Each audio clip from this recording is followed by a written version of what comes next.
दशक चौथा समास नववा आत्मनिवेदन भक्ती। जय जय रघुवीर समर्थ, जय जय रघुवीर समर्थ, जय जय रघुवीर समर्थ। सदा सर्वदा योग तुझा घडावा, तुझे कारणी देह माझा पडावा। उपेक्षू नको गुणवंता अनंता, रघुनायका मागणे हेची आता। मनोजवं मारुततुल्यवेगं, जितेन्द्रियं बुद्धिमतां वरिष्ठं, वातात्मजं वानरयूथमुख्यं, श्रीरामदूतं शरणं प्रपद्ये। शुकासारिखे पूर्णवैराग्य जाचे, वसिष्ठा परिज्ञान योगेश्वराचे। कवी वाल्मिका सारिखा मान्यैसा, नमस्कार माझा सद्गुरु रामदासा।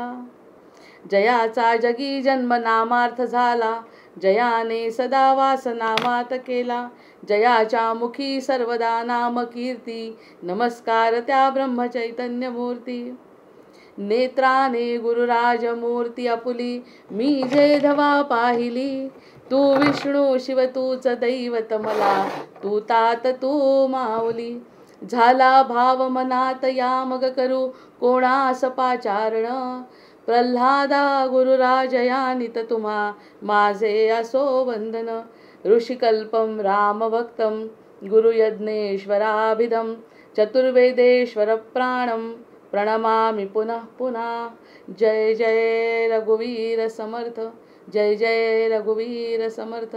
आमलकी एकादशीच्या सगळ्यांना मनापासून खूप खूप शुभेच्छा।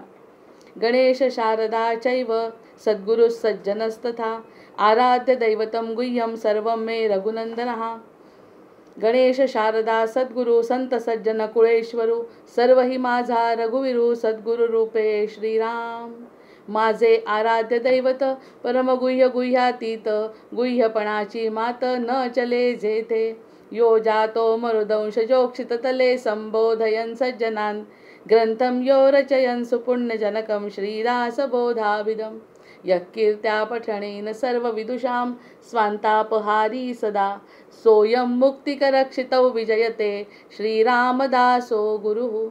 मला वाटते अंतरित्वा वसावे, तुझ्या दासबोधासी त्वा बोध व्हावे।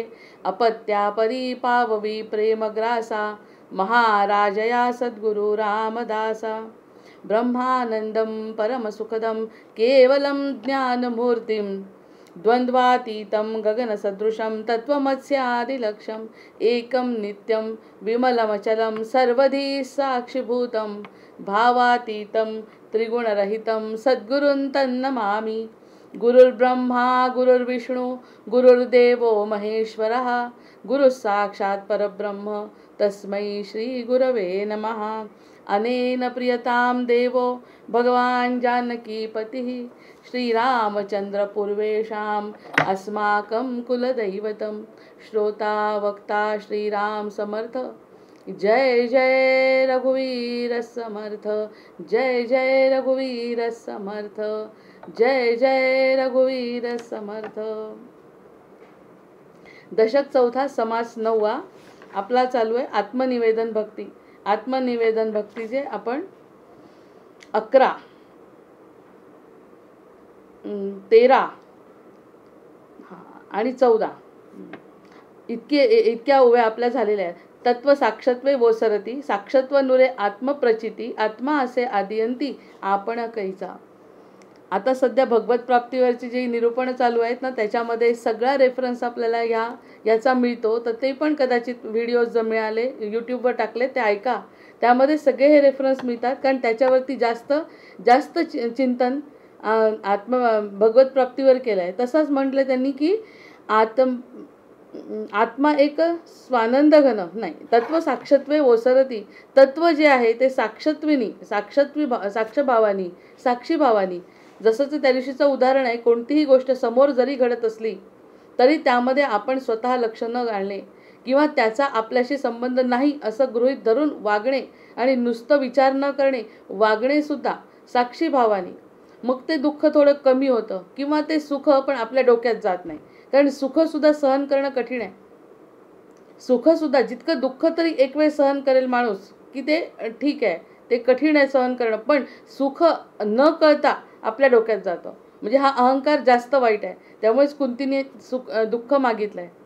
तर हे सगळं दुःख तरी सहन करू, पण ते साक्षी भावानी बघणं खूप महत्त्वाचं आहे. जर तो साक्षीभाव असेल तर मग आपल्याला त्या गोष्टीचा त्रास होणार नाही, किंवा त्याच्याशी आपलं हृदय त्याच्याशी जोडल्या जाईल आणि मन बाकी शांत होईल. हृदय जोडल्या गेल्यामुळे प्रश्न 2 विचारायचे. जेव्हा दुःख किंवा सुख येतं तेव्हा 2 प्रश्न विचारायचे, की याच्याशी माझा काही संबंध आहे का? या दुःखाशी किंवा या सुखाशी मी काही विशेष केलं आहे म्हणून हे दुःख आलं आहे का? जर मी काही विशेष केलं आहे म्हणून जर दुःख आलं आहे, दोन्ही प्रश्न सतत आत्मपरीक्षणामध्ये विचारत राहिले ना, तर दिवस-रात्र या गोष्टीचा त्रास होत नाही. दुःख आलं आहे, दुःखाला विचारलं की माझी काही चूक झाली आहे का? माझी काही चूक झाली म्हणून हे दुःख आलं आहे, आणि स्पष्ट उत्तर आलं आणि कळतं. त्यातल्या त्यात आत्माराम साक्षीभावाने राहतोच आपल्यामध्ये. आपण जरी साक्षीभावाने एखाद्या घटनेकडे बघू शकत नाही, तरी आत्माराम बघतो आणि आत्माराम आपल्याला उत्तर देतो. जर शांत चित्ताने आणि अगदी पूर्ण विश्वासपूर्वक प्रश्न विचारला की या दुःखाशी माझा काही संबंध आहे का? उत्तर हो आलं तर सहन करण्याशिवाय पर्याय आहे का? या ठिकाणचं कोणतंच जात नाही, विरून जातच नाही, कोणतीच गोष्ट संपत नाही. याच्यावर आपण एक दिवस पूर्ण निरूपण केलं आहे. कोणतीही गोष्ट संपत नाही. अगदी पंचमहाभूतांचा देह जरी आपण जाळला तरी ती गोष्टीतले तत्त्व संपत नाहीत. मग आपण केलेली चूक संपेल कशी? आपण वापरलेला शब्द विरेल कसा? तो पुन्हा आपल्याला वापस येणार आहे. ही सगळी रचना करून ठेवली आहे भगवंतानी. मग त्याचं जर उत्तर आलं की तुझा काहीतरी संबंध आहे त्या दुःखाशी म्हणून ते दुःख ओढवल्या गेलं आहे, संबंध आहे लक्षात आल्याबरोबर भोगण्याशिवाय पर्याय नाही. कारण समजतं आहे की आपली चूक आहे, कुठेतरी ती चूक झालेली आहे, त्यामुळे ते भोगावं लागणार आहे. आणि दुसरा प्रश्न, तोच प्रश्न पुन्हा विचारला, माझा या दुःखाशी काही संबंध आहे का? दूर दूरपर्यंत माझा संबंध दिसत नाही, अगदी स्पष्ट दिसत नाही. जसं लहान लेकरू अगदी जन्माला आल्या आल्या अपंग असतं, किंवा एखादा मुलगा गरिबाच्या घरी जन्माला येतो, एखादा मुलगा श्रीमंताच्या घरात जन्माला येतं मूल. मग या गोष्टीची त्यांनी विचार करावा. स्वतः जर त्यांनी विचार केला त्या क्षणी, मोठेपणी पण तो विचार करू शकतो या गोष्टीवर, की माझा याच्याशी काही संबंध आहे का या दुःखाशी? हे जे दुःख मी भोगतोय त्या दुःखाशी मी केलेली काही पापं आहेत का? तर त्याचे उत्तर नाही येत आहे. मी जन्मलेला मुलगा काय चूक करणार आहे, काय दुःख करणार, म्हणजे त्याच्या नशिबाला का ते दुःख आलं? असा जेव्हा प्रश्न विचारला जातो तेव्हा त्याचं उत्तर जर नाही आलं तर मग त्यातूनही मार्ग काढणारा भगवंत आहे, म्हणजे भगवंताला शरणागती. मग यातून तूच मार्ग काढ. माझे जे काही दुःख आहे, माझे जे काही पाप आहे ते समूळ नष्ट करण्याची जबाबदारी आता तरी किमान भगवंतावर टाकू शकतो. संबंध असला तर आनंदाने भोगणे, भोगल्याशिवाय पर्याय नाही हे समजणे, हे ज्ञान होणे, हा एक पर्याय.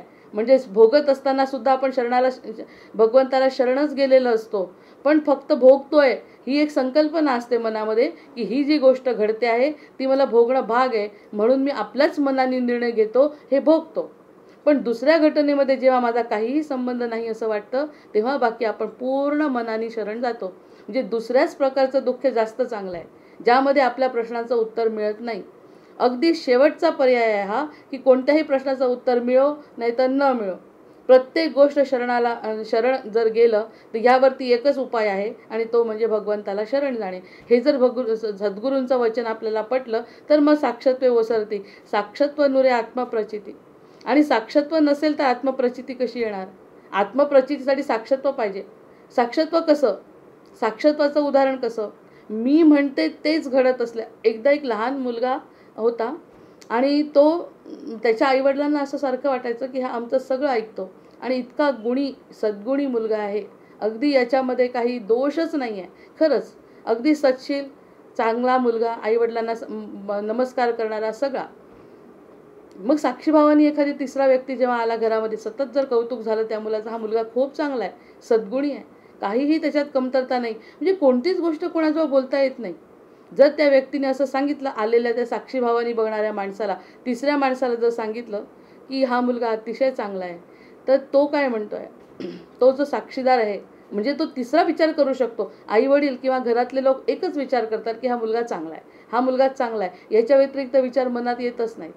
मग त्या माणसाने विचारलं, थोडे दिवस थांबा, सगळं त्याच्या मनाने होत आहे, तुम्ही आई वडील आहात, सगळं त्याच्या मनाने होत आहे, म्हणून त्याचा तो गुण टिकतोय, त्याचा चांगुलपणा टिकतोय.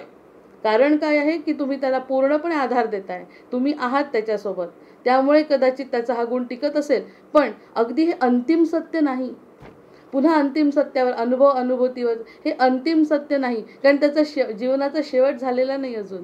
त्याचा स्वभाव काय आहे तो कळेल आपल्याला जेव्हा त्याच्यावरती विपरीत परिस्थिती येईल किंवा काही अशा घटना घडतील. हे बघणारा कोण आहे? साक्षीभावानी बघणारा तिसरा. तेव्हा कुठे यांचे डोळे उघडतात. खरंच आहे, आपण त्याला कोणतीच गोष्ट जर कमी करत नाही तर मग त्याचं चूक होण्याचं काही कारण नाही. असा विचार केव्हा येतो? जेव्हा साक्षीत्व नसतं. साक्षीत्व आल्यावर आपण दोन्ही बाजूनी विचार करतो. खूप जण असे असतात की एखादी घटना करायची, आपल्याला एखादा निर्णय घ्यायचा आहे, तर निर्णय घेत असताना आधी नकारात्मक विचार करतात.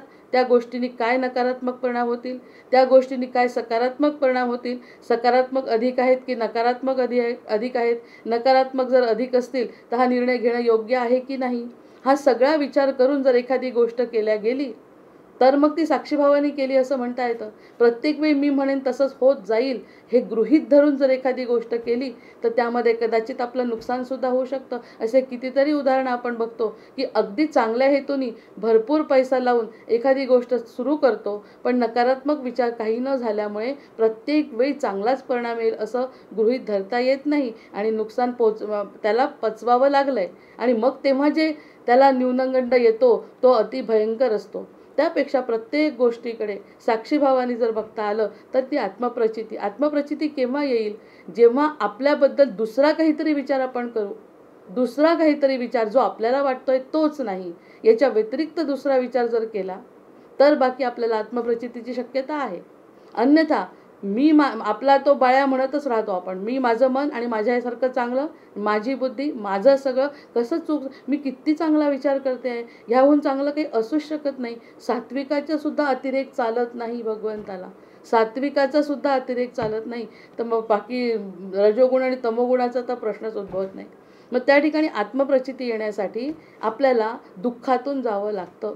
आणि दुःखातून जात असताना जेव्हा आपण ते शांतपणे सहन करून आपला रोल काय आहे त्याच्यात, आपण कुठे फसलो आहे त्या ठिकाणी हे जर प्रत्यक्ष बघता आलं आत्मप्रचितीच्या रूपाने, की माझा याच्याशी खरंच संबंध आहे की नाही, असला काय होत आहे ते सगळे दोन्ही उत्तरं मला आपण सगळे ते मिळवू शकतो, ती बाकी आत्मप्रचिती आहे. मग तेव्हा शांतता इतकी येते की ते सगळं दुःख पाठीवर झेलल्यासारखं वाटतं आणि त्यांना वाटायचं हे सगळं तो सांभाळणार आहे, कारण की पूर्ण शरण त्या गोष्टीला झालेल्या, पूर्ण युनिव्हर्समध्ये जे चालू आहे आणि सगळं आपल्या कल्याणाचंच होतं, हा नियम आहे. जे काही होतं ते फक्त कल्याण म्हटलं आहे त्यांनी, आनंदाचं नाही म्हटलेलं, सुखाचं नाही म्हटलेलं आहे, कल्याणाचं.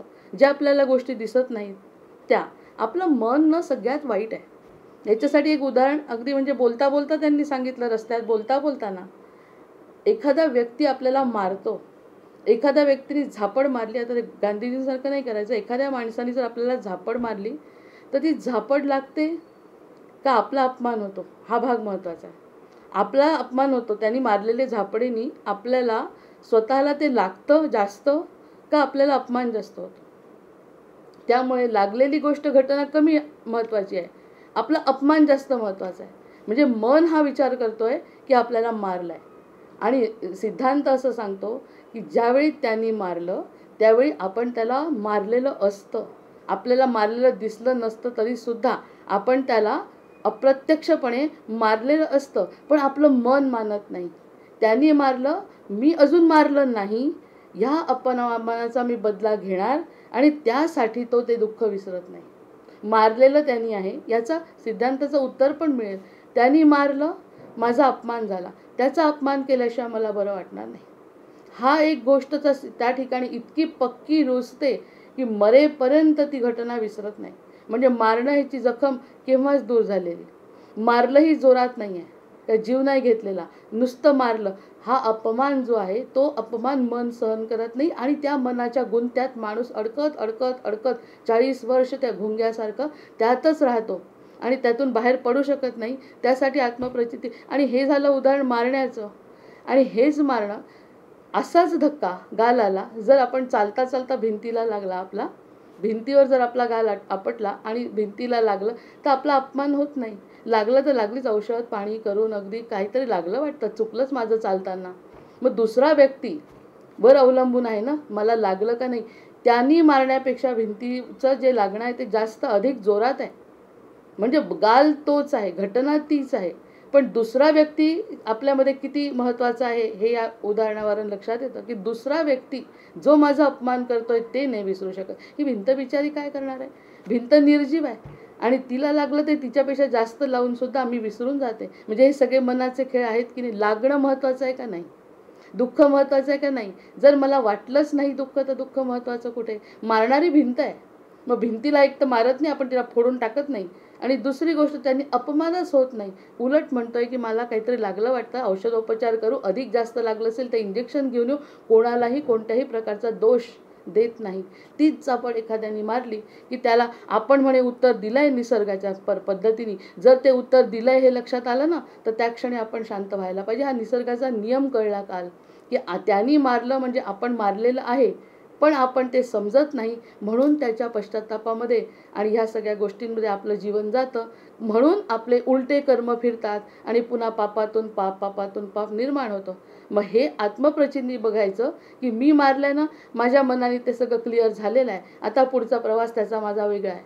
असं जेव्हा कुठेतरी थांबवू, म्हणजे संकटाला थांबवणे, संकटाच्या वर विचार करणे, तेव्हा कुठे आपल्याला आत्मप्रचितीपर्यंत जाता येतं.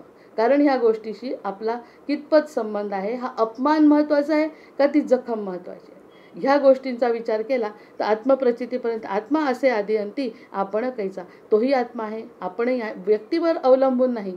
हे सगळं भरला घनदाट हरी दिसे, सगळं आपापल्या परीने चाललंय. आपण त्याला शिक्षा देणारे, आपण त्याच्यावर प्रेम करणारे कुणी नाही. आपला रोल काय आहे हे आपल्या समाधानासाठी चाललंय. दुसऱ्यांना समाधानी करायचं नाही आहे. ह्याच्यातून तेच करायचं असेल, पुनरावृत्ती होत राहणार आहे. पण ती पुनरावृत्ती टाळायची असेल आपल्या स्वतःला, तरच फक्त ह्या गोष्टी करू शकतात. या सगळ्या गोष्टी आपल्या प्रचितीसाठी करायच्या आहे. ती आत्मप्रचिती अशी आहे.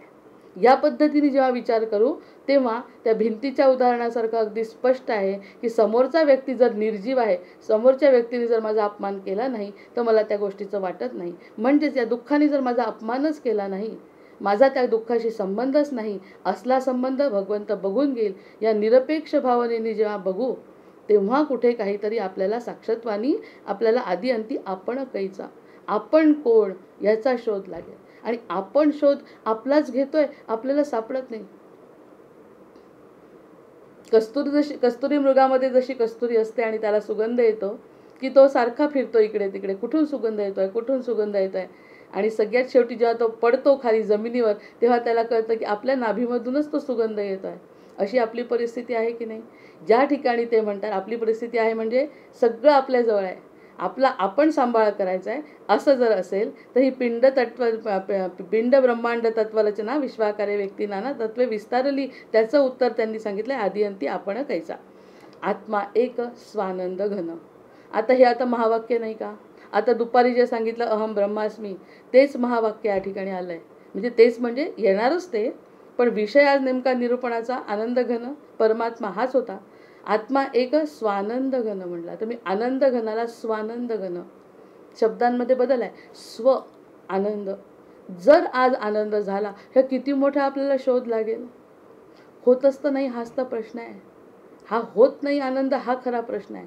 जर झाला तर तो एक क्षण का असे ना, ते प्रेमानंद महाराजांनी सांगितलं, एकदा जरी म्हणे तुम्हाला कृष्णाच्या नावाने रडू आलं, ते प्रेमानंद महाराज तर नाहूनच गेले आहेत भक्तीमध्ये पूर्ण.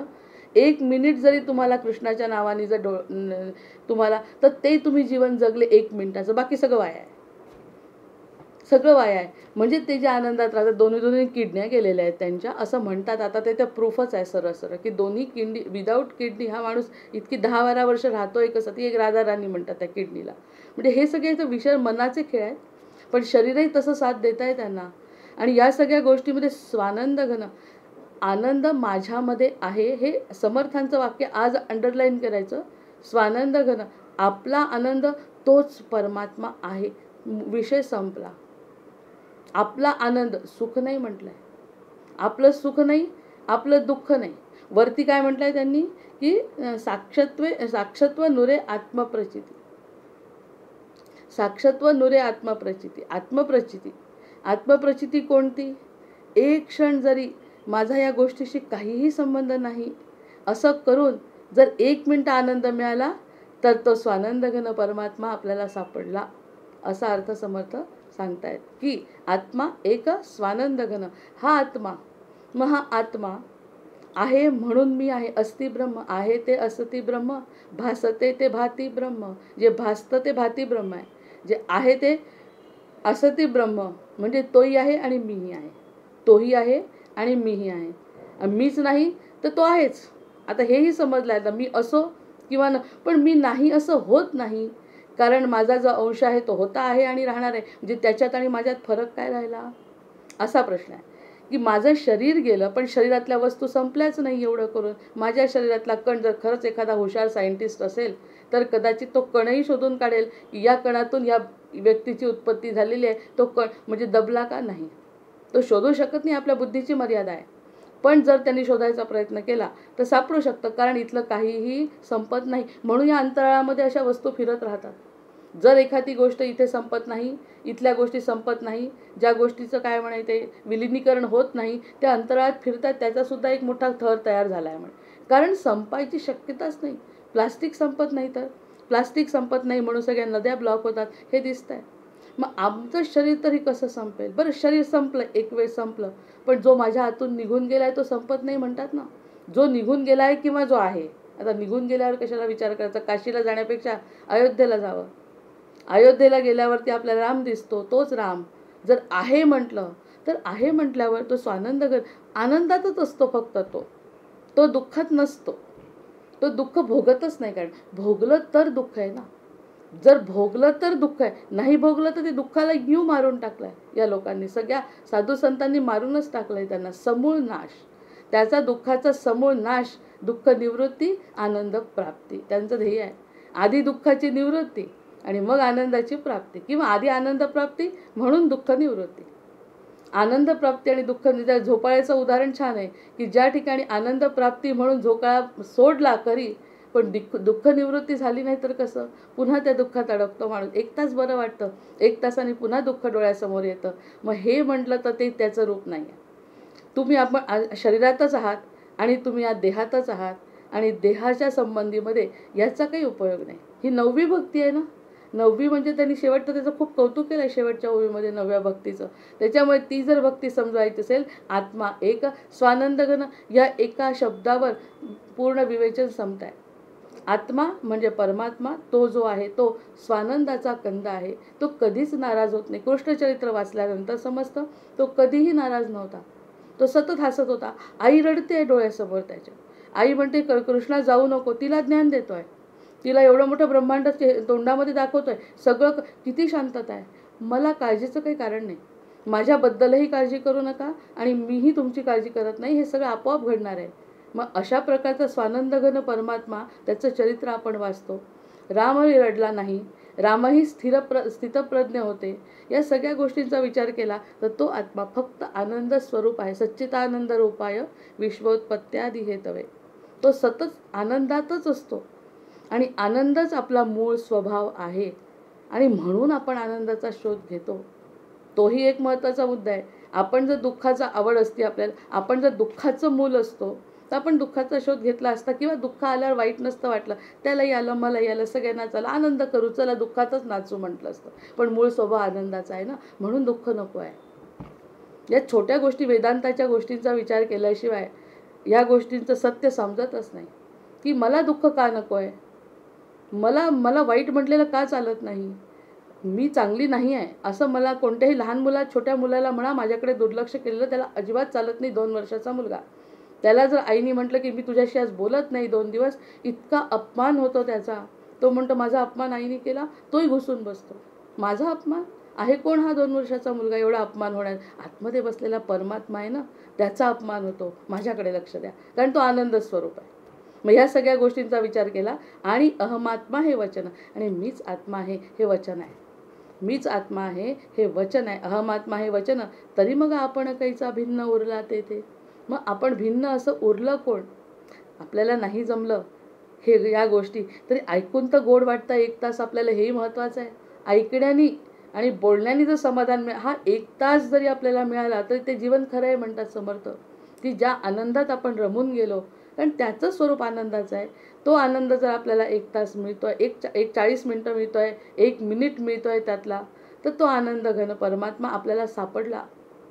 किती मोठं तत्वज्ञान आहे हे, की ज्याच्यासाठी जन्म घेतला नाही, दिला. आपल्या पापपुण्याचा हिशोब होऊन भगवंतांनी पाठवलं, बाबा रे रमू नको बरं, मी तुझ्यातच बसलेलो आहे, तर तू ये आणि या सगळ्या गोष्टींचा विचार करून माझ्याजवळ ये, मग तुला कशाची चिंता करायचं कारण नाही, दुःख नाही असं कोणी म्हणत नाही. आता सोहम हंसा हे उत्तर, याचे पहावे अर्थांतर, पाहता आत्मा याचा विचार आपण कैचा तेथे. आत्मा निर्गुण निरंजन, तयासी असावे अनन्य, अनन्य म्हणजे नाही अन्य, आपण कैचा तेथे. आता आत्मा म्हणजे अद्वैत.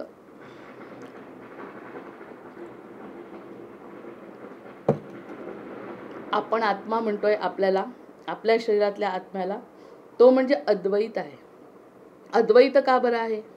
कारण दोघांना भेटायचं नाही आहे, आपलंच आपल्याला भेटायचं आहे, किंवा तो देव म्हणजे आपलाच आहे, हे अद्वैत आहे खरं. मला का भेटावं वाटतंय? कारण की त्याचा अंश मी आहे म्हणून. आणि बाकीच्या ठिकाणी भेटून बघितलं, बाकीच्यांच्या ठिकाणाहून प्रेम करून बघितलं, बाकीच्या ठिकाणी मन बुद्धी अहंकार चित्त लावून बघितलं, आणि नंतर कुठे ना कुठे कोणत्या क्षणी अपमानच झाला. आणि मला माहिती आहे अपमान का झाला माझा. मला अपमान का झाला असं वाटतं, कारण मी काहीतरी वेगळी आहे असं प्रत्येकाला वाटतं की नाही. मी काहीतरी वेगळी आहे कारण माझ्यामध्ये असा अपमान होण्याचं माझा सहन होऊ शकत नाही. हा माझा अपमान आहे. माझ्याशी जर कोणी बोललं नाही आणि मला जर निर्बुद्ध म्हटलं, हे मला सहनच होऊ शकत नाही. का सहन होऊ शकत नाही? कारण मला माहिती आहे, म्हणून तर मला एवढा विश्वास आहे ना. मला विश्वास त्याच्या भरोशावर आहे, मग त्यामुळे सहन होत नाही. मग तो अद्वैत नाही. तो आणि मी हा एकच आहे. तो आणि मी हा एक आहे, म्हणून मला तो म्हणतो की सहन होत नाही तुला. कसं सहन होईल? माझे वडील जर मोठे मिलिटरीमध्ये ऑफिसर असतील, तर मिलिटरी ऑफिसर असताना त्यांना जे काही मिळतं आहे सगळं, ते मला मिळायला पाहिजे असं वाटेलच ना. त्यांच्या ज्या सुविधा आहेत, किंवा माझे वडील शिक्षक आहेत, तर त्यांनी जे जे शिकवलं ते सगळं मला मिळायलाच पाहिजे ना. हा अट्टहास त्यांच्यामधूनच येतोय ना. मग माझे इतके परमपिता ब्रह्मांडाचा पिता जर मी मला समजला, तर माझा अपमान मी कसा सहन करीन. म्हणून आत्मानंदात तो रत राहतो. म्हणून हे सगळेजण वरवर संसार करतात, वरवर सगळं लेखन करतात, वरवर कल्याणाचा विचार मांडतात, पण प्रत्यक्षात त्यांना ह्याची काहीच गरज नसते. ते फक्त आत्मानंदात रत असतात आणि त्यांना त्याच्याचसाठी पाठवलं आहे की तुम्ही हे करून दाखवा, जेणेकरून एखादा तरी वाटसरू आपल्या मार्गाने येईल आणि माझ्यापर्यंत पोहोचेल. बाकी त्यांचं असं कार्य नाही. मग त्यांच्याकडे पाहून तरी निदान महाजनयन गतस्य पंथा, इथे किती दिवस दिले, वयाचे किती किती वर्ष दिले, न समजायचे 10 वर्ष जरी सोडले तरी समजल्याचे 40 वर्ष दिलेच ना. मग एवढं देऊन शेवटी असं फारसा काही आनंद मिळत नाही. जितकं एखादं सुख मिळालं अपूर्णच असतं. अपूर्ण का असतं? कारण दुसऱ्यावर अवलंबून आहे. त्यांनी त्याच्यावर अवलंबून राहिलं की सुख पूर्णत्वाला जात नाही. म्हणून आत्मा म्हणजे अद्वैत, जेथे नाही द्वैत अद्वैत, द्वैत आणि अद्वैत असं काही नाही, तेथे मीपणाचा हे तर उरेल कैसा. त्या ठिकाणी मीपणा असं काय उरेल? तो जसं म्हणेल तसं. ही शरणागती आहे मनाची, आणि मनाची शरणागती जर, आणि मुख्य म्हणजे तो सगळं काही करू शकतो, हा आत्मविश्वास आपल्याला कुठून आला? त्यांनीच दिला. आतमधला श्वास, आतमधला आवाज हेच बोलत असतो. आत्मा पूर्णत्वे परिपूर्ण, जेथे नाही गुणागुण. आता गुण नाही, अगुण नाही, कोणत्याही प्रकारचा भेद त्या ठिकाणी नाही. निखळ निर्गुणी आपण कोण कैसा. निखळ निर्गुणी आपण, निखळ निर्गुणी. खरंच आहोत का आपण? निखळ नाही. प्रत्येक वेळी निखळ असं काहीतरी चांगलं मनात येतं, ताबडतोब बुद्धी कलुषित करते. बाहेर जायची गरज नाही. आपण म्हणतो इथलं प्रदूषण वाढलं, आणि डोंगरावरचं प्रदूषण वाढलं, नदीमधलं प्रदूषण वाढलं, रस्त्यावरचं प्रदूषण वाढलं, माणसांचं प्रदूषण वाढलं. हो, वाढलंच आहे, ती तर माया आहे. पण आपल्यामधलं प्रदूषण, चांगला विचार करायला घेतला की लागलीच प्रदूषण निर्माण होतं. एखाद्या मुलाला काहीतरी द्यावं वाटतं, मदत करावी वाटते, बुद्धी म्हणते आपण देऊन काय करायचं, बाकीचे लोक नाहीत का द्यायला. किती किती भयंकर प्रश्न मनामध्ये येतात प्रत्येकाच्याच. मग हे जर आपलं म्हटलं निखळ आहे का आपण, आणि निखळ झाल्यावर मग हे सगळं मिळणार आहे. त्याची ओवी जी पुन्हा आहे, तस्मात विचार करावा. ही निखळता असेल, अंतःकरण शुद्धी असेल, ही ओवी आहे पुन्हा 7वी.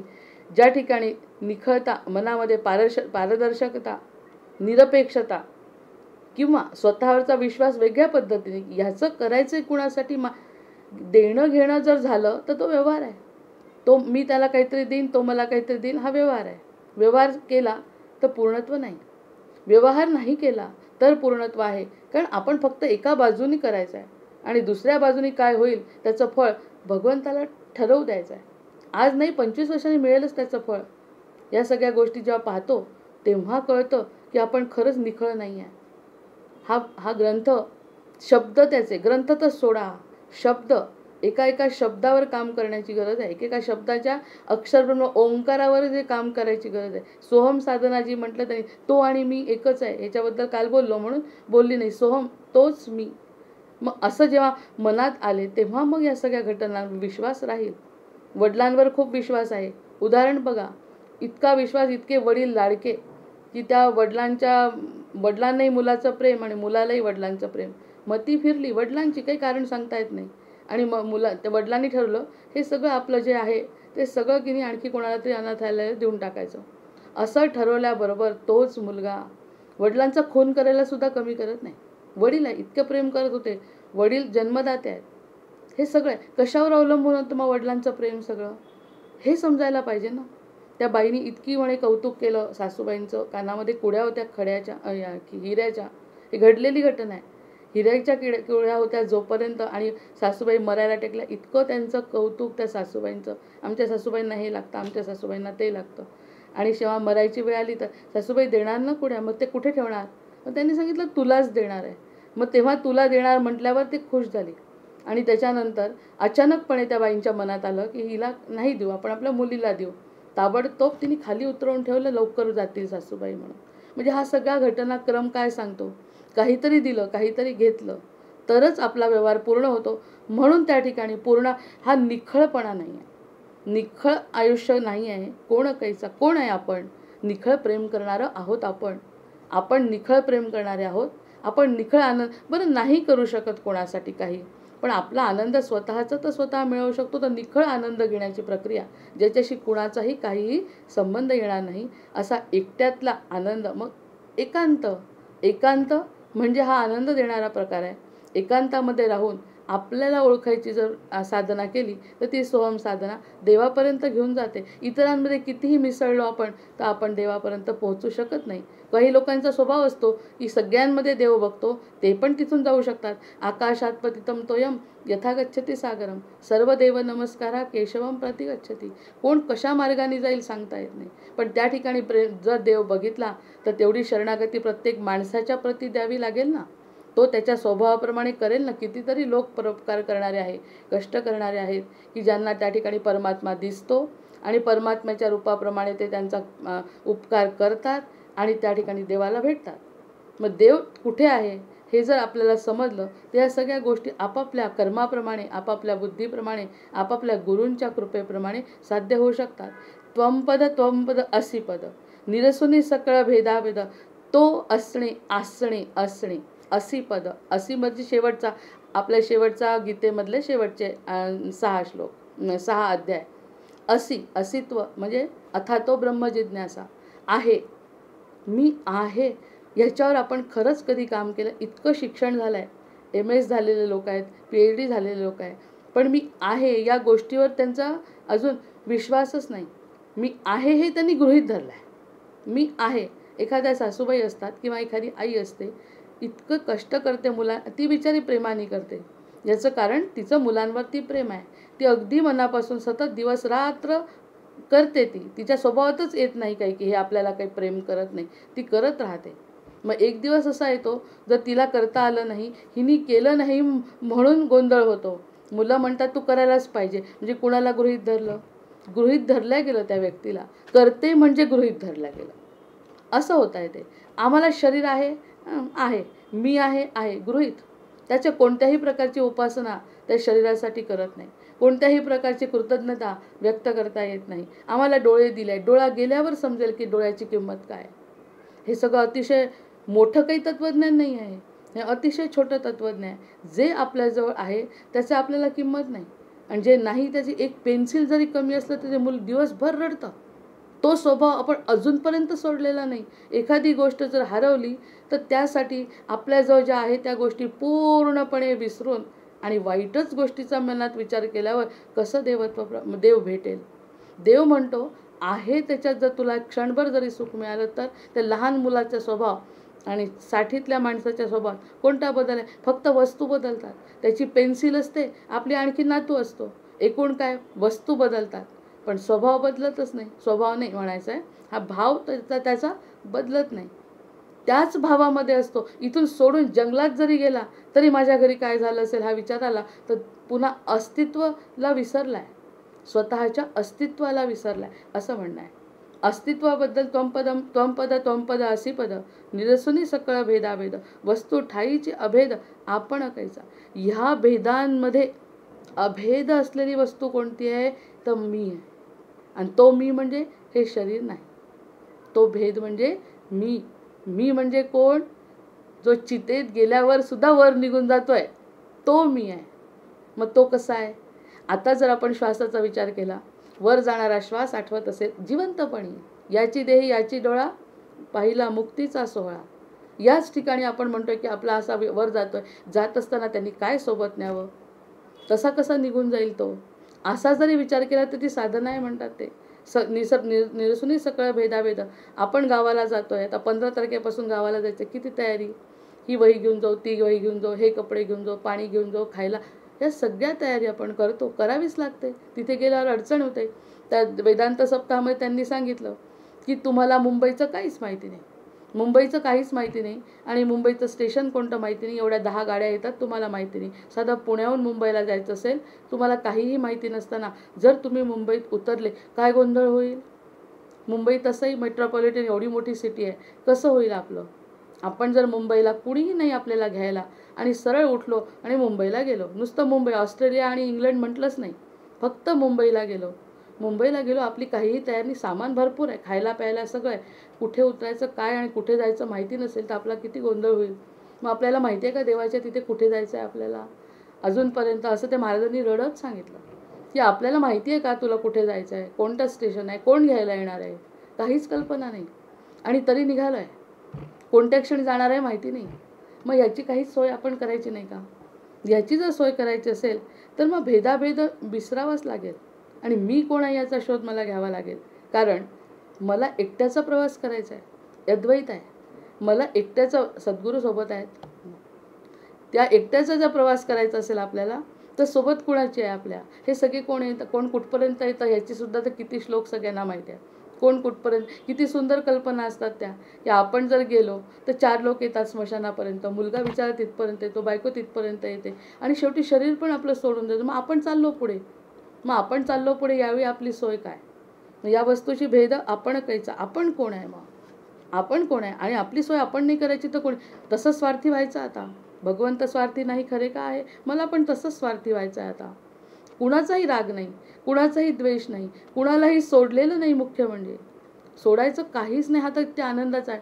नवनवीन कपडे घालायचे, नवनवीन सगळं करायचं, सोडायचं काही नाही. मनाने म्हणायचं आहे की माझ्या एकट्याची सोय मला काहीतरी वेगळी करावी लागणार आहे. 24 तास सगळ्यांना मिळतात पण 24 तासातला आपण कसा उपयोग करायचा हे निदान आता तरी, तेव्हा कुठे अभेद जी बुद्धी आहे ती तयार होईल. अन्यथा पुनरपी जननम पुनरपी मरण. कारण गेल्यावरती गोंधळ होणार आहे आणि यमानी नेलं आणि नरकात दिलं टाकून तर काय फायदा? पुन्हा आपला कुठेतरी काहीतरी कुत्र्या मांजराचा जन्म मिळेल, पुन्हा 80 कितीतरी लक्ष योनीमध्ये प्रवास आणि नंतर योनीनंतर कुठेतरी पुण्य आलं, भगवंताची कृपा झाली, एखाद्या गरिबाच्याच घरात दिलं किंवा एखाद्या मूर्खांच्याच घरात दिलं. काय करायचं?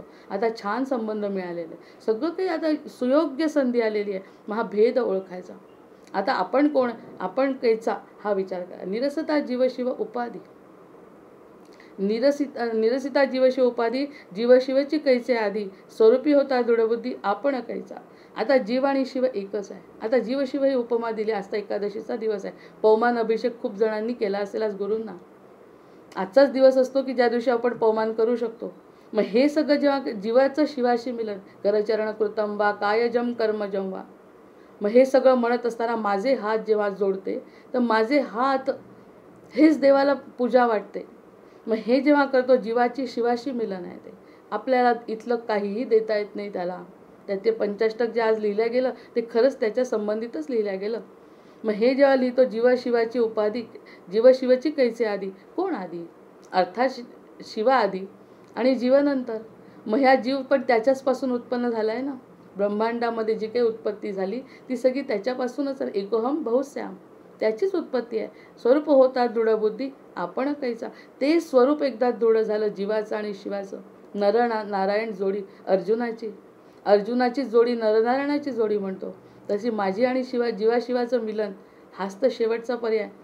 पाठवलंच त्यासाठी की माझ्याशी भेट घे. इतर तिकडे रमू नको. कळवळून सांगितलं असेल देवाने की रमू नको बरं. रमण्यासारखं तर माझंच आहे सगळं ऐश्वर्य, माया माझीच आहे. कारण लक्ष्मी किती सुंदर आहे, देवापेक्षाही लक्ष्मी सुंदर आहे. कारण तसंही स्त्रीमध्ये सौंदर्य जास्त आहे पुरुषापेक्षा. पुरुषामध्ये कर्तृत्व आहे, स्त्रीमध्ये सौंदर्य आहे.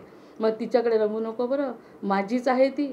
म्हणून ती तीव्र आहे, माझ्याही पेक्षा भयानक आहे. केतुग्रह त्यालाच सांगतात की केतुग्रह आला म्हणजे माया भ्रम असा निर्माण करतो. खूप चांगलं वाटतं आणि प्रत्यक्षात काही नसतं, अगदी शून्य. अशा प्रकारची अवस्था माझी लक्ष्मीच तयार करणार आहे. एक तर लक्ष्मी पाहिजे किंवा नाही त्याचा दुःख, या दोन गोष्टीमध्ये अडकू नको रे बाबा. मग हे जेव्हा सांगितलं तेव्हा जीवाशिवाचे कैसे आधी स्वरूपी होता दृढबुद्धी आपण कैसा. आपण मिथ्या साच देव, सापडली ओवी. आपण मिथ्या साच देव, मी खोटी आणि देव खरा. आता आणखी काय स्पष्ट सांगायला म्हणजे समर्थाने, मी खोटी आणि देव खरा. देवभक्त अनन्य भाव, देवाचा भक्त अनन्य भाव असेल तर ह्या वचनाचा अभिप्राव अनुभवी जाणती. आता एवढी बडबड केली तेव्हा कुठे अनुभवी जाणती म्हणतात. जे कोणी अनुभवी असतील त्यांना ही प्रचिती येते की देव आणि मी वेगळा नाही, देवाचा अंश आहे. हां, थोडाफार मर्यादित प्रकार आहे.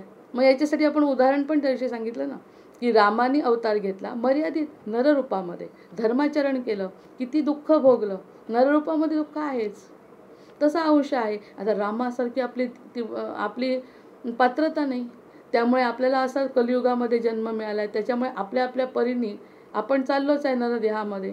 मग हे सगळं जेव्हा घडतं तेव्हा मिथ्याच आहे ना हे सगळं. त्यालाही जो त्रास झाला तशा प्रकारचं, त्याला म्हणजे नर रूपामध्ये जे काही मर्यादित विचार करावा लागतो तसा मर्यादित विचार आपल्याला शक्यच आहे. मर्यादितच आहोत आपण. त्याचा रामासारखा जर अंश म्हणतोय भगवंताचा, राम स्वतःला अंश म्हणतोय भगवंताचा, राम जो स्वतःच ब्रह्मांड नायक आहे तो म्हणतो मी महाविष्णूंचा अंश आहे. मग आपण अंश म्हणताना थोडी जीभ अशी होते, पण आहे म्हणतात. म्हणजे किती मोठी उपाधी आहे की आपल्यामध्ये काय असं विशेष आहे की जे तर ते विशेष म्हणजे भगवंत आहे. आपल्यामध्ये जे थोडंसं विशेष आहे, प्रेम करण्याचं सामर्थ्य, आनंद घेण्याचं सामर्थ्य, सुखी होण्याचं सामर्थ्य, इतरांना उपकार करण्याचं, तो अंश म्हणजे भगवंत आहे. मर्यादित स्वरूपात जरी विचार केला तरी इथे भगवंत सापडतो. त्यातला जो छोटा अंश आपल्यातला चांगला, तो म्हणजे त्या मोठ्या एवढा मोठा असतं दुपारी त्याच्यावरती विवेचन झालं आपला 17वा अध्यायावर. मग आता आत्मनिवेदन हम अनन्यभाव या वचनाचा अभिप्राव अनुभवी जाणती. आणि याचा अनुभव त्यांनी घेतला. हे नुसतं त्यांनी घेतलाय म्हटल्याने जर आनंद होतो, एक क्षण का होईना, आपल्याला मिळाला तर काय होईल याच्या आनंदाने थोडा अर्धा तास अजून चालवायचं आपलं वृत्ती. आपल्याला जर मिळालं तर काय होईल, करायचा कल्पनाविलास. आम्हाला आधी शिकवायचे BAला की एक ओळ द्यायची आणि त्याचा कल्पना विस्तार करा. आम्हाला वाटायची गंमत, कठीण आहे हे सगळं, अनुभव घेतल्याशिवाय कल्पना विस्तार कसा करायचा. आता या मोठ्या मोठ्या ब्रह्मवाक्याचा कल्पना विस्तार करा, रमा त्याच्यात, काय हरकत आहे, रमून जायचं त्याच्यामध्ये. जर त्याच्यात रमता आलं तर तोच भगवंत आहे म्हणतात.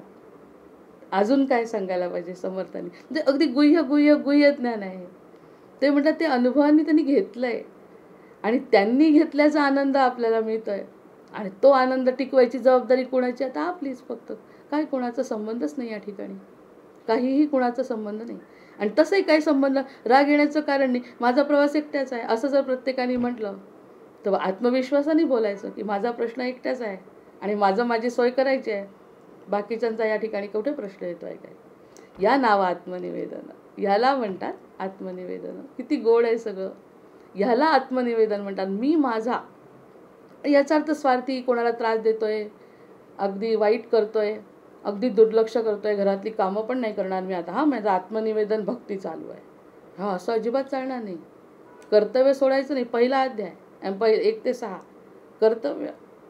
कर्तव्य करण्याच्या त्या कर्तव्यातून आनंद. थोडासा कठीण योग साधायचा. त्या कर्तव्यातून अलिप्तपणे होत नाही. बायका तर अजिबात होत नाहीत. माणसं तरी एक वेळ होतात, पुरुष तरी होतात, पण स्त्रिया होत नाही. मी बऱ्यापैकी अलिप्त झाले. बऱ्यापैकी त्रास कमी होतो कोणत्या गोष्टीचा. हे सगळं झालं तर हे आत्मनिवेदन भक्ती आहे. ज्ञानियांचे समाधान ते ज्ञानियांचं समाधान आहे. आपलं नाही आहे ते समाधान अजून, कारण आपण अज्ञानी आहे. सरळच आहे ना. आता त्याच्याशी संबंध जोडल्यावर आपण अज्ञानी, तो ज्ञानी. तो देव, मी मिथ्या. तो अमर्याद, मी मर्यादित. या सगळ्या गोष्टींची तुलना आपोआपच. इथे द्वैत बघायचं, या ठिकाणी द्वैत बघायचं, आणि द्वैतातून उभय साधले जेव्हा जेव्हा त्या द्वैतातून उभय साधल्या जाईल तिथे भगवंत आहे. या नाव आत्मनिवेदन. ज्ञानी यांचे समाधान. नवमे भक्तीचे फक्त लक्षण सांगितलं आहे त्यांनी. नवमे भक्तीचे लक्षण निरोपिले. हे जे भक्तीचं लक्षण आहे ना ते सांगितलं. आता हे सांगत असताना प्रॅक्टिकल करायला पाहिजे ना. म्हणजे ज्ञान वेगळं आणि प्रॅक्टिकल वेगळं. प्रॅक्टिकल म्हणजे कसं, या प्रॅक्टिकल म्हणजे करून त्याची सिद्धता मिळाली पाहिजे. एक क्षण जरी समाधी अवस्था म्हणजे देहाला विरहित अवस्था या लोकांची एक क्षण जरी आली, त्याचा आनंद जर त्यांना मिळाला तर तो आनंदाच्या मागेच लागतो म्हणे माणूस. त्याची चवच आपल्याला कळत नाही, त्यामुळे आपण त्या गोष्टीकडे जात नाही. ते अमृत आहे. त्या अमृताची गोडी घेतल्याशिवाय कशी कळेल. एक थेंब का होईना. आता म्हणे कुंभामध्ये कशाची गर्दी झाली, अमृत मिळतं म्हणून. त्या अमृताचा थेंब मिळाल्यावरच आपण जायचा प्रयत्न करू ना. म्हणून आधी भगवंत कोण, मी कोण, हे सगळं समजावून सांगितलं समर्थांनी. तू कोण आहे, भगवंत कोण आहे, बाकी काय चाललंय सगळं, या सगळ्याशी तुझा काय संबंध आहे. कमलपत्रासारखा निर्लेप राहा बाबा, तुला सगळं. आणि ब्रह्मदेवानी जी पृथ्वी निर्माण केली ती मनाच्या संकल्पाने केली आहे फक्त. हा जो आहे तो सगळा संकल्प आहे फक्त त्याचा, प्रत्यक्षात काही नाही. हे तर त्यांच्या चतुश्लोकी भागवतामध्ये सांगून दिलं आहे. आणि जे भोगत असताना जर वाटलं तर मन त्याच्यात गुंतवलं नाही की संपला. मन नाही गुंतवायचं, बाकी तो सगळा गुंतला तरी चालेल. पंचमहाभूतांमध्ये आकाश. आता पंचमहाभूतांमधला आकाश, सकळ देवामध्ये जगदीश. पंचमहाभूतांमध्ये सगळ्यात महत्त्वाचा आकाश, आणि सकळ देवांमध्ये जगदीश. जगदीश सगळ्यात, त्याच्यातही पायऱ्या. किती राग येतो भगवंताला सुद्धा, की मला जर कोणी पूजा केली नाही तर मला चालणार नाही. कारण आपल्याला जसा राग येतो, मला काही कपडे दिले नाही तर आपल्याला राग येतो. भगवंत तर सर्व शक्तिमान आहे. तो पण म्हणतो गोवर्धनाची पूजा करता कशी तुम्ही. या गोवर्धनाची पूजा करत असताना ह्या सगळ्या लोकांना सांगितलं इंद्राची पूजा कशी करता. इंद्र काय एवढा मोठा आहे का. म्हणजे असं स्वतःबद्दल जेव्हा भगवंत म्हणतात तेव्हा आपणही म्हणतो ना, आपल्याला राग येतो. मग त्यांनी ते म्हटलंय की पंचभूतांमधला आकाश आणि सगळ्या देवांमध्ये जगदीश आहे. मी मोठा आहे सर, माना. मी मोठा. मी नाही करत आहे तो, ते सत्य सांगतोय. या ठिकाणी मी न करता एक सत्य उजागर करतो. मी आणि मी आणि मी आणि मीच फक्त. तू सुद्धा मीच आणि मी सुद्धा मीच, बाकी तिसरं काही जगात नाही. ब्रह्म, जीव आणि माया. त्याच्यावरती पहिल्या दिवशी निरूपण केलं होतं. ब्रह्म, जीव आणि माया. ब्रह्म ज्यांनी निर्माण केले शांत बसलाय, हातपाय तो शांत बसलाय. जीव आपण, आणि ही बाकी दिसते ती माया. मग तीनच तर गोष्टी आहे. मायेमध्येच येतात हे सगळ्या गोष्टी. मी जीव आहे. जीवामध्ये जीव आणि ब्रह्म आणि माया तीनच गोष्टी आहेत. चौथी गोष्ट जगात नाही. जे काही दिसतंय नाही दिसत ते सगळं मायेमध्ये येत आहे. ब्रह्मवर आहे आणि आपला जीव आहे, याच्या व्यतिरिक्त काही नाही. आणि आपला याचा संबंध का जोडायचा, कारण की प्रश्न कल्याणाचा आहे ना. आपल्या आतापर्यंत झालं ना कल्याण, खूप झालं. कल्याण करून घ्यायची जबाबदारी, काहीतरी तर ज्ञान नाही करून घ्यायचं तर नाही करून घ्यायचं आपण, प्रश्न तो नाही. पण ऐकून तर घ्यायचं कमीत कमी की ज्ञान आणि कल्याण आहे काय. ते कळल्यावर एकदा का अमृताची चव मिळाली तर तो चातक पक्षी जसा सोडत नाही तसं कोणीच त्याला एकदा चिकटला की सोडत नाही. म्हणून पंचभूतमध्ये आकाश, सकळ देवामध्ये जगदीश, नवविधा भक्तीमध्ये विशेष भक्ती नवमी. नवविधा भक्ती ज्या मी सांगितल्या त्या नवविधा भक्तींमध्ये सगळ्यात श्रेष्ठ कोणती भक्ती असेल तर ती आत्मनिवेदन आहे. सगळ्यात श्रेष्ठ भक्ती आत्मनिवेदन आहे. म्हणजे या ठिकाणी तुम्ही जर थोडा विचार केला, थोडासा जरी विचार केला तर भगवंत स्वार्थी आहे का. अजिबातच नाही आहे स्वार्थी. स्वार्थी असताना तर भक्तीला त्यांनी दास्यत्व आणि अर्चन भक्ती, सख्य भक्ती ह्या सगळ्या भक्तींना भर दिला असता की ते करा सख्यत्व, मला पूजा, माझी उपासना करा. कारण मी म्हणजे मी आहे. पण आत्मनिवेदनावर भर दिला आहे. सगळ्यात महत्त्वाची भक्ती आत्मनिवेदन आहे. रिझन, कारण तूच मी आहे हे सांगत असताना तू स्वतःला समाधानी कर म्हणजे मी समाधानी होतो, इथपर्यंत आणून भगवंतांनी ठेवलाय. मग त्याला स्वार्थी कसं म्हणायचं? आता त्याच्याबद्दलचा स्वार्थ मनातला निघून गेला. बाबा रे, तू खुश हो, तुझं कल्याण कर, त्याच्यात मला समाधान आहे. ती आत्मनिवेदन. मी आत्मनिवेदनामध्ये जर म्हणजे आत्मनिवेदन जर ते जीवानी केलं तर त्या आत्मनिवेदनातूनच त्याला स्वतःचं आणि ईश्वराचं स्वरूप कळत आहे. या व्यतिरिक्त सगळ्या गोष्टी कमी दर्जाच्या आहेत. अतिशय या मानाने उच्च दर्जाची भक्ती 9वी आत्मनिवेदन, कारण हा जीव स्वतःला स्वतःसाठी समर्पित करतोय. मला वाटतंय भगवंत गोड आहे म्हणून मी करते आहे, दुसरं काहीही कारण नाही. अस्ति ब्रह्म आहे, तोही आहे, मीही आहे, आणि म्हणून मला समर्पित करण्यात आनंद होतोय. त्याचा आनंद तो माझा आहे आणि तो आनंद आम्ही दोघं भोगतोय. कोण? तो आणि मी. तिसरा कोणी भोगायचा काही प्रश्नच नाही त्या ठिकाणी. मग तो माझ्या संसारातून मिळाला तरी आम्ही दोघं भोगतोय. म्हणजे आमचा संबंध कुणाशी आहे? त्याच्याशी आहे. संसारातून मिळालेला आनंद सुद्धा त्याच्या साक्षीने मी भोगते आहे. म्हणजे माझा संबंध कुणाशी? याचा वरवरचा आणि त्याचा खरा. आत्तापर्यंत तो काहीच नाही आणि हा खरा, हा जो भाव आहे हा आत्मनिवेदनामध्ये संपतो. 9वी भक्ती आत्मनिवेदन. पण आता त्यांनी एक अशी काठी पण मारून दिली आपल्याला समर्थांनी.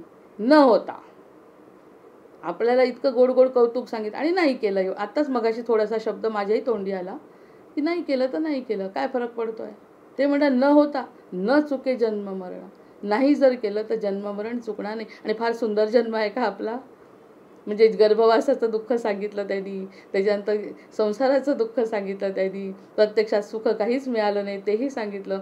तरी तुम्हाला पुन्हा गर्भवास पाहिजे आहे का? अगदी हरणाचं पिल्लू अतिशय गोड आहे, सुंदर आहे, पण तरी त्याला हरणाचं पिल्लू मिळाला जन्म तर चालणार आहे का? त्याला गर्भवासाचं दुःख आहे, त्याला वाघाचं दुःख आहे. दिवसभर बिचारा काळजीतच असतो, केव्हा वाघ येईल आणि केव्हा आपल्याला खाईल. मग ह्या सतत टेन्शनमध्ये राहायची पुन्हा इच्छा आहे का? त्यापेक्षा माझ्याजवळ या, माझ्याजवळ या. न होता न चुके जन्ममरण, हे वचन सत्य प्रमाण अन्यथा नव्हे. हेच आणि हेच आणि हेच आणि हेच सत्य आहे. त्यांनी एकदा म्हटलं, विचारदा म्हटलं, कारण ते पटलं आहे ना. हे पटलं असल्यामुळे फक्त हे आणि हे सत्य आहे, बाकी काही अन्यथा घेऊ नका. ही गोष्ट सुरुवातीला किती काळजी घेतली हो आपली समर्थांनी. पहिल्या 2-3 समासांमध्ये किती, मी असं नाही म्हणत बरं, माझ्या याच्यानं अर्थ काढू नका बरं, किती कुरवाळलं आहे असा आपल्याला अनुभव आलेला आहे. जेव्हा आपण वाचत होतो ते किती कुरवाळत आहेत आपल्याला, याचा अनुभव आपण घेतलेला आहे. पण आता कुरवाळणं दिलं सोडून. आता म्हणतात ते नाही केलं तुम्ही तर तुमचं जन्म मरण काही मी वाचवू शकत नाही. सत्याचं ज्ञान दिलं. सत्य काय आहे तुम्ही, मुख्य म्हणजे नुसतं ज्ञान नाही दिलं, कौतुक केलं आहे आपलं की तुम्ही आणि तो वेगळा नाही, तू म्हणजेच तो आहे. इतकं मोठं ज्ञान दिल्यावरही जर तुम्ही मूर्खपणा करत असाल तर मग मी काय करू शकतो? असं नाही करायचं. ऐसी हे 9विधा भक्ती. अशी ही जी 9विधा भक्ती आहे, केल्या पाहिजे सायोज्य मुक्ती. सायोज्य मुक्ती सकल्पांती चळण नाही. सायोज्य मुक्ती ही अतिशय अंतिम टप्प्याची, 9वी भक्ती झाल्यावर अतिशय उच्च टप्प्याची जी मुक्ती आहे ती मुक्ती तुम्हाला मिळेल. त्याला दुसरी तुलना नाही, अतुलनीय अशी मुक्ती तुम्हाला मिळेल. 1 मिनिट जरी आपल्याला हलकं वाटलं नाही, ह्या सगळ्या गोष्टी 1च मिनिट फक्त हलकं वाटतंय, आज असं मोकळं वाटतंय, सगळं ओझं गेलंय मनावरचं, असं जर वाटलं तर ती पण मुक्ती आपल्याला आवडते. मुक्त वाटतंय, हलकं पिसासारखं उडतोय आपण आकाशात, अशी मुक्त. मला काहीही प्रकारचं पतंग जसा उडतोय तसा. मग ही तर प्रत्यक्ष ते म्हणतात त्याच्यातली चौथी की माझ्या मांडीवर घेतो, माझ्या मांडीवर प्रलय हो, जलप्रलय हो, आणखी काय आग लागो, काही हो, तुला माझ्याजवळ घेऊन बसतो मी. ही जी चौथी, त्याच्यावरती चौथी मुक्ती चतुष्टयामध्ये बोलू पुन्हा त्या मुक्तीबद्दल. तिन्ही मुक्ती आहे चळण, आणि 3 मुक्ती आहेत ना त्याला चळण म्हणजे त्या कमी होऊ शकतात. पण सायोज्य मुक्ती अचळ जाण त्रैलोक्यास होता निर्वाण, सायोज्य मुक्ती चळेना. म्हणजे समर्थ आपल्याला वर वर वर वर वर म्हणजे इतकं वरचा रस्ता दिला. आता कुठे अडकतो आपण, तो प्रश्न आपला आहे. आपण कुठे अडकायचं, सिद्धीत अडकायचं का भविष्यात अडकायचं का आपल्या बुद्धीत अडकायचं, हे सगळं आपण ठरवायचं. अवघिया चत्वार मुक्ती. आता हे चत्वार मुक्ती वेदशास्त्रे बोलती. आता वेदशास्त्रांनी सांगितलेल्या मुक्ती आहे. तयामध्ये 3 नासती, चौथी ते अविनाश. तिसरी मुक्ती जी आहे सलोकता, समीपता आणि स्वरूपता हे नाशवंत आहे. त्या म्हणजे मुक्ती मिळून सुद्धा नाशवंत आहे, ती सुद्धा मुक्ती टिकत नाही. पण चौथी जी मुक्ती आहे, जे म्हटलं ना भगवंत जवळ घेतात आपल्या. याला म्हटलं की काहीही हो तिकडे तुमच्या बीजरूपाने माझ्याजवळ ठेवतो आणि पुन्हा जेव्हा प्रलयानंतरची उत्पत्ती होते सत्ययुगाची किंवा त्याच्या आधीचं जी सुरुवात होते कल्पांताला, कल्पांत झाल्यावर नव्या कल्पाला जेव्हा सुरुवात होते, आपल्यातलीच बीजं घेतात. म्हणजे जे आमच्याजवळ आले ते, बाकी सगळे गेले उडत. त्याच्यातून उत्पत्ती होते. म्हणजे आपलं होत राहण्याची जर जबाबदारी घ्यायची असेल तर आपली स्वतःची मोठा विचार करायचा. आता छोटा विचार नाही करायचा. ती फक्त आनंद झाला आणि इतपत नाही. आता भगवंताच्या मांडीवर बसल्याशिवाय आता आम्ही सोडणार नाही, एवढा चिकटपणा भक्तांनी करायचा. आणि करू शकतात. भक्तावर प्रेम भगवंताचं आहे आणि त्याला अपेक्षा तीच आहे. अवघ्या चत्वार मुक्ती वेदशः. पहिली मुक्ती ते सलोकता. पहिली जी मुक्ती आहे ती सलोकता, त्यावरती आपण मुक्ती चतुष्टयामध्ये बोलू. दुसरी ते समीपता, तिसरी ते स्वरूपता, चौथी सायोज्य मुक्ती. 4 मुक्ती आहेत. पहिली स्वलोकता, दुसरी समीपता, तिसरी स्वरूपता आणि चौथी सायोज्य मुक्ती. ऐसिया चत्वार मुक्ती भगवत भजने प्राणी पावती, हेची निरूपण प्रांजळ श्रोती. हे जे निरूपण आहे ते प्रांजळ श्रोती सावध पुढे परिसावे. अजूनही सावधच व्हा म्हणतात, अजूनही सावध व्हा. कारण आता मी फक्त भक्तीचे मार्ग सांगितले आणि या ठिकाणी मुक्ती चतुष्टय सांगितलंय. कोणत्या प्रकारची मुक्ती? गोपींची.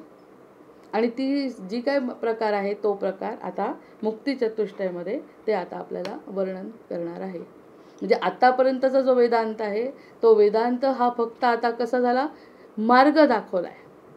कोणत्या मार्गाने जायचं आहे. आधी गुण दाखवले, मग मार्ग दाखवला.